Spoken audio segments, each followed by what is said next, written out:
Salut tout le monde, bienvenue à ce 120e épisode de Femmes de fer. Je reçois la PDG et fondatrice des cliniques Dermapur, Marilyn Gagné. Avec plus de 17 cliniques médico-esthétiques, Marilyn a mis sur pied une entreprise solide qui se démarque à travers le Canada et bientôt à travers le monde. Avec ses nombreux challenges rencontrés tout au long de la croissance de la marque, elle nous partage ses bons coups, mais également son apprentissage parce que Marilyn était impatiente au début de sa carrière. Et maintenant, elle a appris à laisser faire le temps.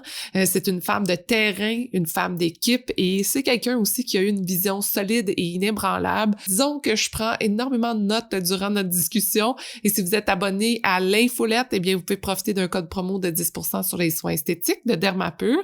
Alors, allez vous inscrire dès maintenant. Sans plus tarder, on écoute Marilyn. Bonjour à vous, je suis votre animatrice Sophie Montminy et je me suis donné la mission de vous faire découvrir des femmes qui décident de faire entendre leur voix et de bouger les choses dans leur communauté, leur travail et leur famille. Peu importe où vous vous trouvez en écoutant le podcast, on a besoin de leaders positifs comme vous. C'est le temps de se laisser inspirer, d'ouvrir vos horizons et de changer le monde un pas à la fois. Bienvenue à Femmes de fer. Bonjour Marilyn.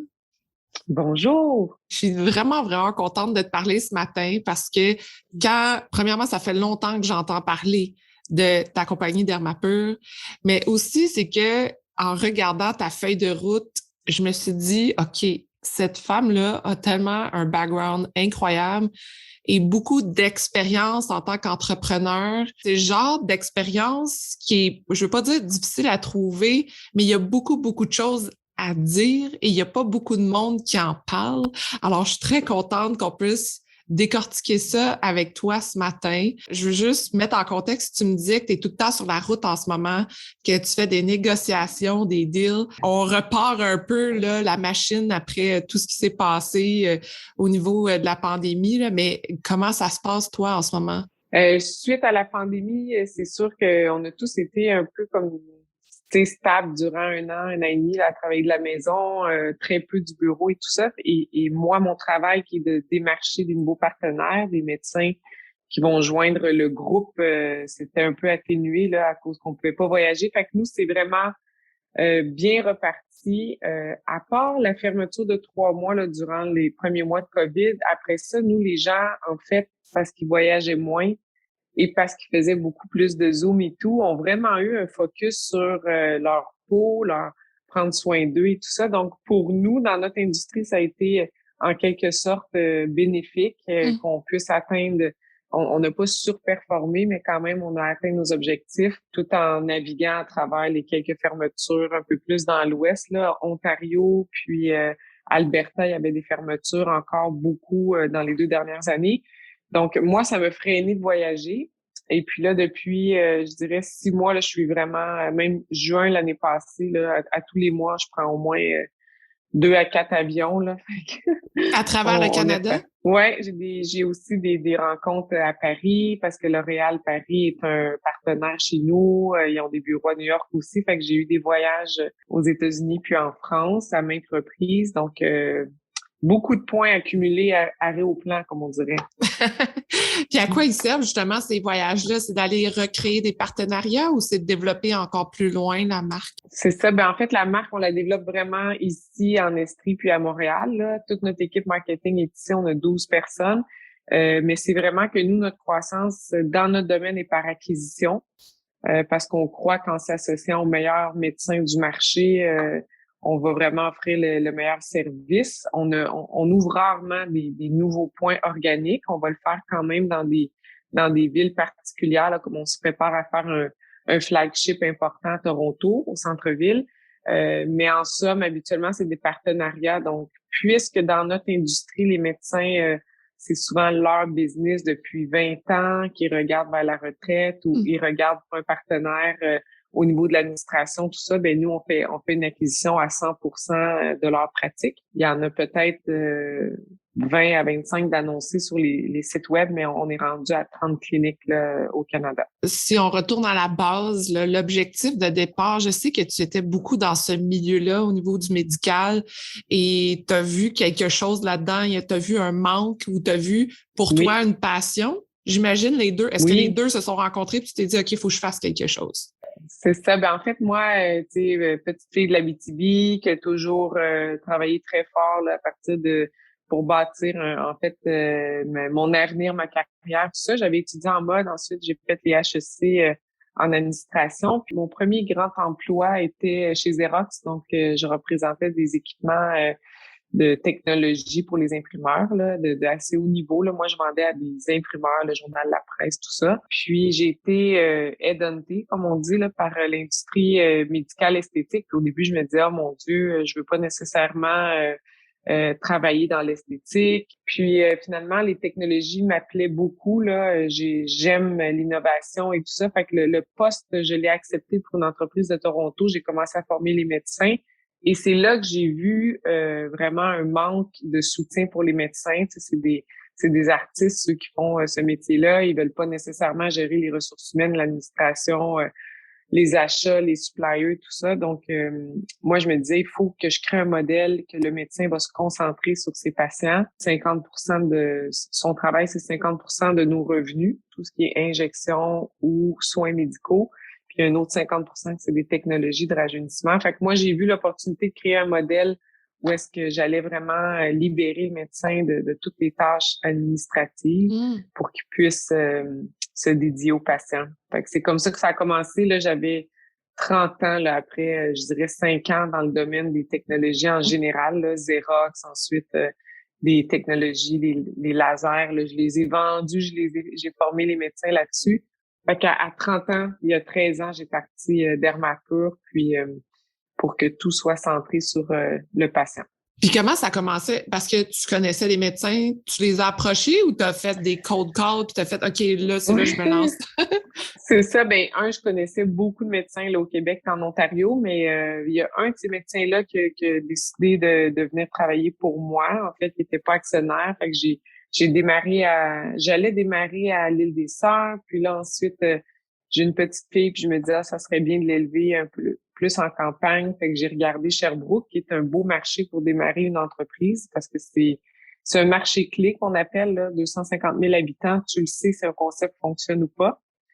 Beaucoup plus facile qu'à Montréal. Fait que j'ai décidé de démarrer ici. Puis j'ai ouvert Sherbrooke l'année 1 et Montréal-Québec l'année 2. On avait 3 là, pendant les 3 premières années. Là. Est-ce qu'il y a eu un moment dans cette évolution-là? Parce que oui, au début, tu as quelques cliniques ici à Montréal ou au Québec.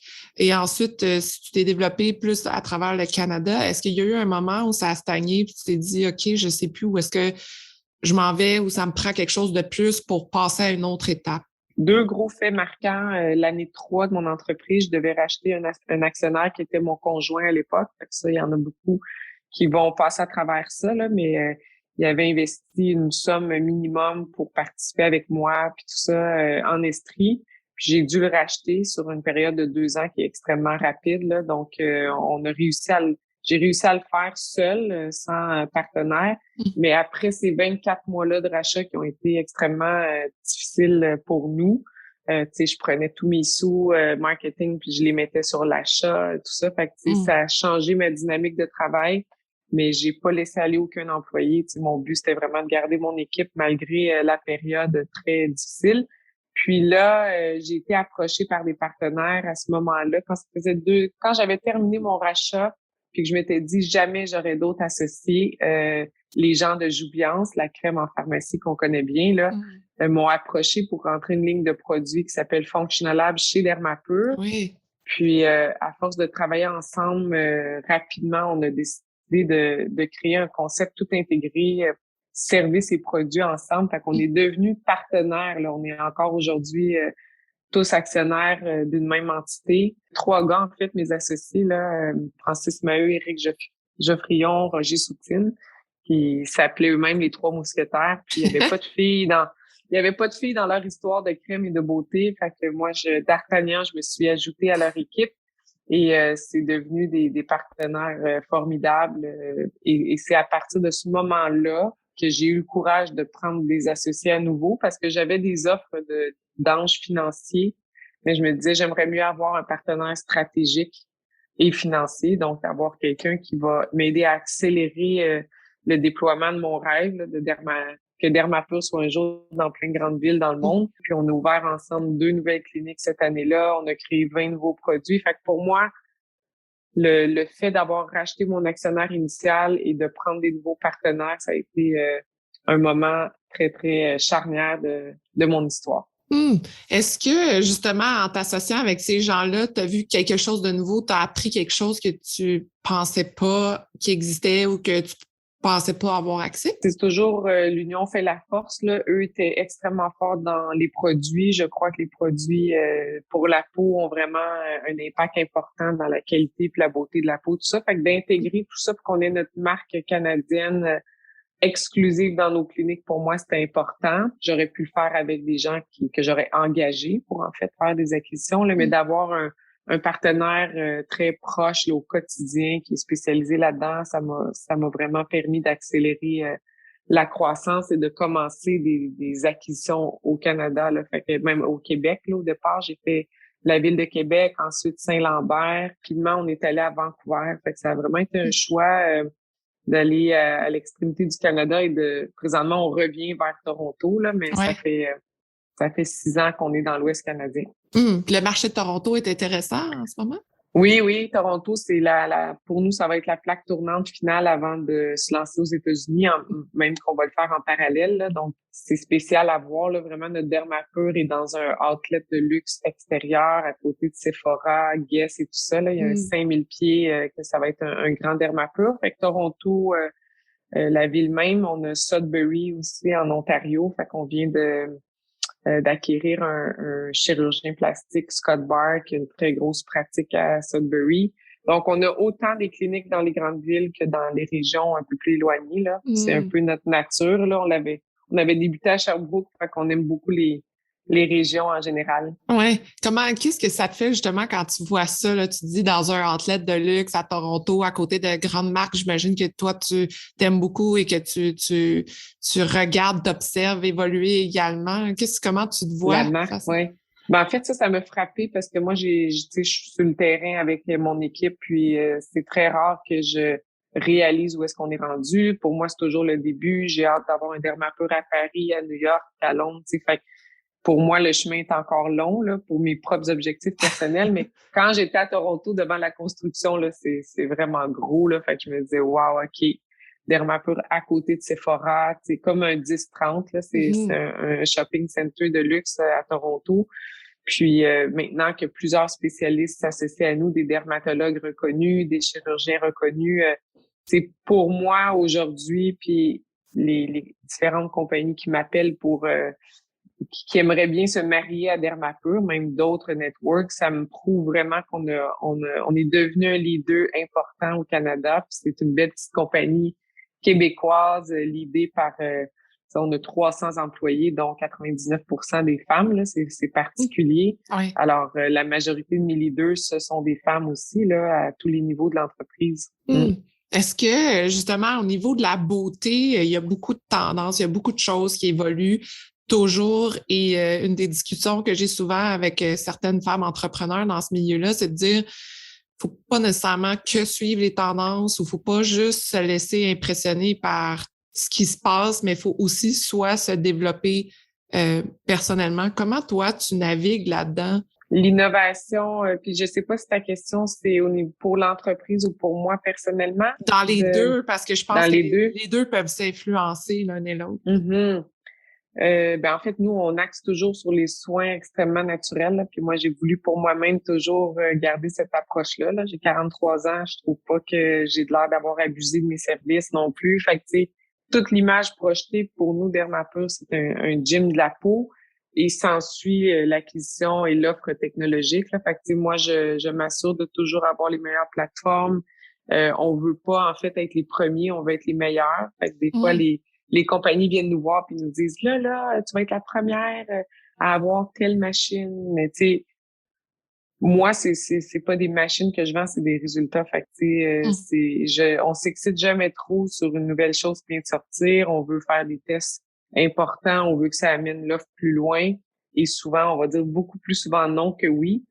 Et je pense que c'est ça qui définit une entreprise sérieuse, c'est d'être capable de dire non quand c'est le temps, puis de pas se garrocher partout, là. Tu sais, comme entrepreneur, faut rester focusé sur l'offre. Puis nous, on se voit comme un gym de la peau, résultat naturel, très sécuritaire. On garde notre ligne de pensée là-dessus. Mais c'est pour ça que tu t'associes aussi avec des professionnels, que tu parles de médecins, dermatologues, et c'est des gens qui, ça fait longtemps, qui travaillent dans ces milieux-là et comprennent aussi la technique parce que il y a beaucoup de choses en beauté où on se dit, ben, c'est super le fun, mais ça peut donner des mauvais résultats ou à la longue, c'est pas nécessairement bon pour notre peau. Notre... Effectivement, dans notre domaine, entre autres, dans les injections, on voit de l'abus. Pour qu'on voit des gens transformés, c'est qu'il y a des personnes qui ont accepté de faire ça. Tu sais. Puis c'est là où est-ce que la ligne est fine dans notre industrie. Tu sais. À quel point le médecin veut t'injecter au-delà de ce que tu as besoin. Tu sais. Puis chez nous, l'intégrité, c'est numéro 1. Là. Donc, on veut garder une très belle réputation à ce niveau-là et d'accompagner tout au long de leur vie nos clientes et non pas une seule visite qu'on met le paquet. Là, oui. Ben, en ce moment, je trouve qu'il y a beaucoup cette discussion-là de dire on peut y aller toujours naturel et on peut y aller dans les injectables. Et souvent, on dirait que je vois des articles dire on n'a pas besoin d'injectables, voici comment le faire naturel. Puis après ça, on voit l'article dans les deux sens, dans le fond. Ça dépend où on est rendu dans l'âge. Là. Moi, je dirais que je suis la première, que j'étais moins soucieuse. Vraiment, j'aime la mode et tout ça, l'architecture, la beauté, oui. Mais j'étais pas naturellement, moi, j'étais pas une esthéticienne, je suis vraiment une gestionnaire. Puis je pense que quand on prend soin de notre peau, les produits, les crèmes solaires, tout ça, mais quand on traverse 40 ans, puis que là, les hormones commencent à changer, là, moi j'ai 43, on voit du relâchement au niveau du visage, mais aussi du corps. Fait qu'il commence à avoir plus de choses à 40 ans, 45, 50 ans, 50 ans encore plus avec la ménopause. On devient très concerné, en fait, puis c'est pas tant le regard des autres, c'est comment nous, on se voit. Je pense qu'il y a aussi ça, les séquences de notre vie. Tu sais, il vient un temps que, puis nous, on a différents personnages, là, mais tu sais, t'as la première cliente chez nous, elle a 50 ans, sort de la ménopause. Elle dit, oh mon Dieu, mon visage a tombé, aidez-moi. Fait que, tu sais, là, oui, on va travailler avec du resserrement de la peau, les taches, mais les injections vont venir refaire un peu la structure de la personne. Puis notre deuxième cliente, la plus importante, elle a 40 ans, 45 ans. Elle pensait jamais aller dans une clinique médico-esthétique. Elle pensait jamais faire d'injection. Et malgré tout ce qu'elle a dit et toutes les belles choses qu'elle a fait pour maintenir sa beauté, ben, à 45 ans, là, elle a des rides plus marquées parfois qui la rendent sévère ou un look fatigué aussi. Puis elle dit, oh, ça me dérange, tu sais. Fait qu'elle va faire énormément de lectures, elle va être cultivée, c'est quelqu'un d'éduqué, tout ça. Puis quand elle va choisir de faire les plateformes et les injections, ça va être vraiment de façon minimum et naturelle. Fait que cette clientèle-là est très, très, très loyale. Comment, je sais que tu as une fille qui nous écoute peut-être, Oui. Comment tu discutes justement de ces soins-là avec ta fille? Est-ce que ça fait partie des discussions comme comment voir la beauté, comment se voir évoluer, comment accepter qui on est? Oui, ben oui, absolument. Puis ma fille, elle a 17 ans, elle a bientôt 18. C'est quelqu'un de très entrepreneur aussi. C'est quelqu'un qui est pas axé beaucoup. Tu sais, elle a peut-être une dizaine de photos Instagram. Là. Ma fille est pas tombée dans l'apparence à tout prix et tout ça. Là. Tu sais, on pourrait se dire, oh mon Dieu, c'est la fille des cliniques Dermapur, mais on est très, très axé sur le bien-être intérieur et tout ça. Puis c'est comme ça que je guide ma fille. Elle vient faire des petits soins d'épilation ou de faciaux. Et comme je dis que nos communications avant 30 ans sont minimes là, envers la clientèle, ben pour moi, tu sais, de 20 à 30 ans, là, à part si on a de l'acné, tu sais, elle a eu des périodes d'acné aussi où est-ce qu'on a pu lui offrir des petites lumières sur son visage pour diminuer ça. Il faut pas vouloir la perfection à tout prix. Si on tente de modifier un visage, ce qu'on appelle la beautification, là, donc c'est modifier un nez, modifier des lèvres, modifier un menton. Fait que ça, c'est sûr que c'est comme tendance. Hein, on voit beaucoup ça sur Instagram. Oui. Comment se définir une plus belle mâchoire, une plus belle pommette, etc. Ça appartient à chacun. Si quelqu'un sent qu'il a, mettons, vraiment pas un bon nez, puis qui est pas prêt à aller en chirurgie, ben là, on peut faire une petite correction du nez par injection. Quelqu'un qui est né avec pratiquement pas de lèvres puis qui veut une toute petite augmentation, on peut le faire, mais vraiment,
Est-ce que vous aimez la discussion que vous écoutez présentement? Est-ce que vous voulez rester au courant des prochaines entrevues de femmes de fer? Si vous répondez oui à toutes ces questions, alors abonnez-vous dès maintenant à l'infolettre pour connaître des femmes ultra inspirantes. Rendez-vous dans la barre de description de l'épisode pour retrouver le lien.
Merci d'avoir écouté l'entrevue jusqu'à la fin. J'ai énormément de gratitude pour votre présence et j'espère que vous êtes totalement inspirés.